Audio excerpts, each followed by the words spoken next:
Can apply for green card. Some agencies भी एक बार देख लेना। Hello everyone, welcome back to all to another blog. आशा करती हूँ आप लोग सब बहुत अच्छे से होंगे। तो आज के मेरे इस वाले ब्लॉग में I am going to share with you all कि यूएस में अगर आपको एज ए टीचर ज्वाइन करना है फ्रॉम योर होम कंट्री, तो how to apply, what all the process, what all the documentation required and what all the visas needed for this। तो चलिए video को शुरू करते हैं। तो ये वाले ब्लॉग को ना शुरू करने से पहले आज मैं आप लोगों को मेरे बारे में कुछ बताना चाहती हूँ। Basically I am from a software background, but after certain period of time मैंने मेरा प्रोफेशन स्विच कर लिया था and in this many years से मैं एज ए टीचर जॉब कर रही थी। यूएस में हम लोग लास्ट कपल ऑफ ईयर्स से है। तो यूएस में आने के बाद ना I was just looking for the teaching job कि कैसे जॉब मिलता है, क्या क्या प्रोसेस है उन लोगों का, क्योंकि हमारे देश से थोड़ा अलग है इन लोगों का जो रिक्वायरमेंट प्रोसेस, जो एजुकेशन सिस्टम है थोड़ा डिफरेंट है इन लोगों का। इधर ना सब कुछ होता है क्रेडेंशियल बेस। तो इसीलिए ना जब मैंने मेरे लिए खुद के लिए जब ये जॉब ढूंढना शुरू किया, तभी मैंने ये सारे जो इन्फॉर्मेशन आज जो आप लोगों के साथ मैं शेयर करने वाली हूँ, दीज ऑल इंफॉर्मेशन, तभी मैंने मतलब it's like from different sources मैंने ये सारे इंफॉर्मेशन कलेक्ट किया था। और ये टीचिंग रिलेटेड मैंने एक और वीडियो बनाया हुआ है ऑलरेडी कि यूएस में आने के बाद अगर आपको as a elementary teacher join करना है उसका क्या क्या प्रोसेस है। मैं वो वाला वीडियो डिस्क्रिप्शन बॉक्स में दे दूंगी, अगर आप लोगों को चाहिए तो देख लेना। तो फर्स्ट ऑफ ऑल देखो, अगर आपको आपके होम कंट्री से यूएस में एज ए टीचिंग जॉब के लिए अप्लाई करना है तो दो टाइप के visas are needed. One is J1 visa and one is H1B visa.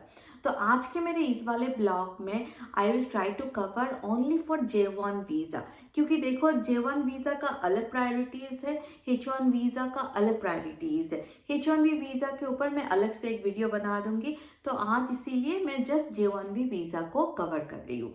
तो आज के मेरे इस वाले ब्लॉग में I am going to share with you all some agencies जो कि J1 वीज़ा को स्पॉन्सर करते हैं। देखो, J1 visa is a non immigrant visa. ये बेसिकली यूज होता है teaching purpose, research work purpose, sort of training purpose.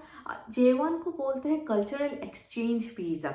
ये जो J1 वीज़ा है ना, इसको as I said we use this as a sort of training purpose. Training purpose मतलब जैसे कि आप आपके होम कंट्री पे किसी यूनिवर्सिटी या किसी कॉलेज में आप कुछ कोर्स कर रहे हो, तो उसका जो इंटर्नशिप या कुछ भी अगर आपको करना है तो आप इधर आकर इस J1 वीज़ा के माध्यम से आप इधर अप्लाई कर सकते हो। अगर आपको अप्रूवल मिले तो आप आकर आपका वो जो ट्रेनिंग का पार्ट है या इंटर्नशिप जो भी है आप कंप्लीट कर सकते हो। ये जो J1 वीज़ा है ना, ये J1 वीज़ा आपको इनिशियली मिलेगा फॉर 3 ईयर, देन इसको आप एक्सटेंड कर सकते हो for 2 more year.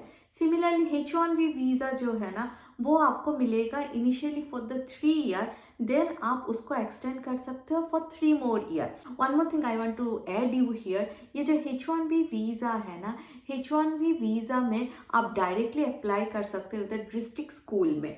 Okay, and H1B visa में आपका जो टाइम पीरियड है initially 3 year, then it will extend to 3 more year. अगर आपका 6 ईयर कंप्लीट होता है then you can apply for green card as a EB2 and EB3 में। मतलब EB2 एंड EB3 कैटेगरी में आप अपना ग्रीन कार्ड के लिए भी अप्लाई कर सकते हो एज ए टीचर। इस now the next thing is, अगर आपको टीचिंग जॉब के लिए अप्लाई करना है तो what all the things needed. First one is minimum आपका बैचलर डिग्री होना चाहिए। बैचलर डिग्री मतलब हमारे देश में जैसे हम लोग करते हैं ना BA MBA, कोई भी any sort of degree is fine. अगर आपके पास B.Ed है, M.Ed है, this things are also fine. But the one more thing, इधर जब आप आओगे या जब आप अप्लाई करोगे तभी ना यूएस में एक्चुअली क्रेडिट्स के ऊपर, क्रेडेंशियल के ऊपर बेस करके चलता है। तो when you will apply they will check कि आपका जो डिग्री है वो डिग्री यूएस के डिग्री के कितना इक्विवेलेंट है। They will check that credential. This is the one thing. Then second thing is आपको मिनिमम 2 ईयर का टीचिंग एक्सपीरियंस रहना चाहिए। देन आपका एक वैलिड टीचिंग लाइसेंस चाहिए। ये जो वैलिड टीचिंग लाइसेंस है ना, उसका एक फंडा है, मैं बोल सकती हूँ आपको। देखो हमारे देश में मतलब इंडिया में ऐसे टीचिंग लाइसेंस का तो कुछ कॉन्सेप्ट नहीं है ना, क्योंकि मैं खुद भी टीचर हूँ तो मुझे ये चीज़ पता है। तो टीचिंग लाइसेंस यूएस में आने के बाद आपको अगर मिडिल स्कूल से हाई स्कूल ये सब स्कूल में पढ़ाना है तो you have to take the teaching license. तो आपका जो टीचिंग एक्सपीरियंस है उसी को they will count initially as a teaching licence.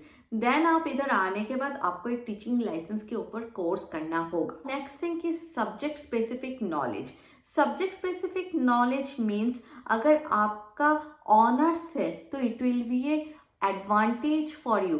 Mostly they will check कि आपका कौन से पर्टिकुलर सब्जेक्ट में आपका आपका प्रोफिशिएंसी ज़्यादा है, they will check this one. जो लोग स्टेम से बिलोंग करते हैं, स्टेम मतलब साइंस स्ट्रीम, जो साइंस मैथ्स वो सारे चीज़ से बिलोंग करते हैं, इन लोगों का ज़्यादा प्रायोरिटी ज़्यादा रहता है। इंग्लिश का भी रहता है, बट द थिंग कि सोशल साइंस का इतना नहीं रहता है, क्योंकि देखो हमारे देश का सोशल साइंस और इधर का सोशल साइंस थोड़ा डिफरेंट रहता है, इसीलिए सोशल साइंस का प्रायोरिटी थोड़ा कम रहता है। बट इट डजेंट मीन कि आपको अप्लाई नहीं करना है। आपको जो जो चीज़, कोई अगर म्यूज़िक टीचर है, कोई अगर आर्ट एंड क्राफ्ट का टीचर है, ईजीली यू कैन अप्लाई, क्योंकि ये सारी चीज़ें इधर बहुत है।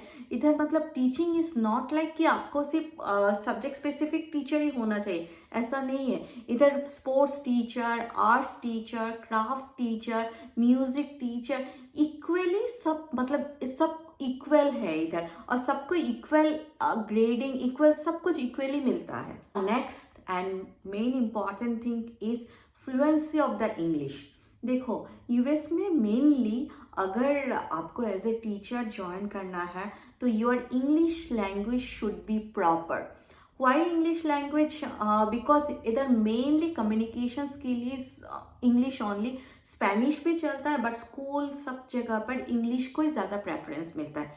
तो अगर आपका mode of education like first language अगर इंग्लिश है आपका तो यू कैन अप्लाई, लेकिन अगर आपका मोड ऑफ एजुकेशन मतलब first language is not English तो may be you have to give TOEFL और IELTS exam. That depends on the जो आपको स्पॉन्सर करेंगे उसके ऊपर डिपेंड होता है, उसके ऊपर डिपेंड करता है। नेक्स्ट थिंग इज आपका वैलिड पासपोर्ट रहना चाहिए।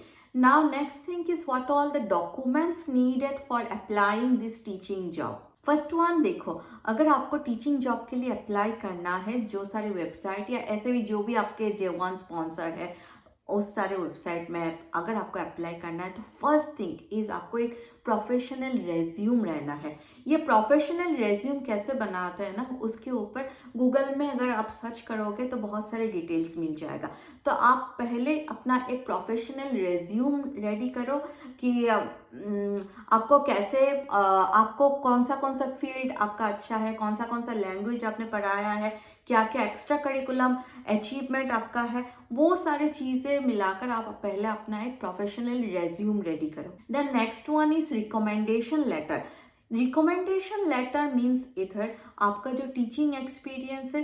देखो हम लोग जब हमारा स्कूल या जहाँ पर भी जॉब करते हैं ना इंडिया में, जब हम लोग छोड़ते तो that time they will give you one like experience letter. तो this is here recommendation letter, and if you have any skill performance certificate, all these things, तो ये सारी चीज़ें भी needed है इधर। The next one is teaching portfolio.